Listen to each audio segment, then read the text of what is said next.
Bilasizlar, men oilam to'g'risida gapirmayman, lekin hozir joyi kelib qoldi. Onam ozgina mazalari qochib qoldi. Qanaqa desa, qo'llari ivishib, tizzalari, bellarida grija, hattoki qoshig'i ham ko'tarishga kuchlari yetmas edi. Har xil doktorlarga bordilar, lecheniyalar oldilar. Bitta yechim topdik. Elnor aka, assalomu alaykum. Nima kufsuf qildingiz oyimni? Qanaqa qilib tuzatdingiz?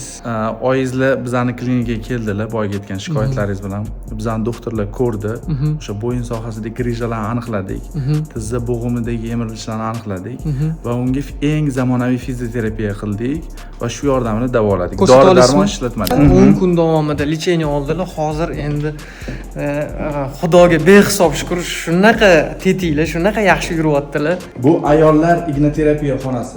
Igna. Bu yerda igna qo'yishadi ayollarga, ayol kishilar qo'yadi bizga.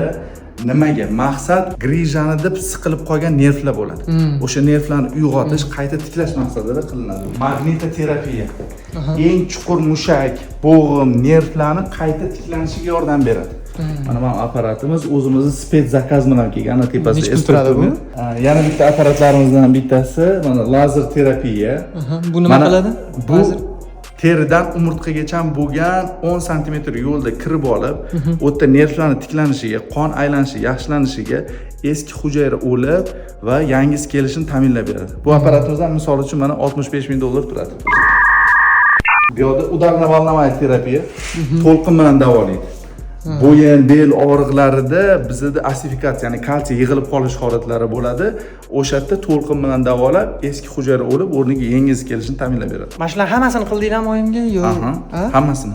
Sizga nima bilan murojaat bilan kelsa, siz mana shu meni onamdagi holatni to'g'rilab bera olasiz. Bizning klinikaga doktorlarimizga bemorlar bo'yin va bel grijasini operatsiyasiz davolab, yelka bo'g'im, tizza bo'g'im og'riqlari bilan, insultdan keyingi reabilitatsiya, bolalarda nutqi kechikishi, tunda siyib qo'yish yoki giperaktivlik, shunga o'xshash kasalliklar bilan kelishadi va Xudoga shukr, bugungi kungacha 3,5 yil ichida 6,5 mingdan oshiq bemorni davolaganmiz. Qoyil.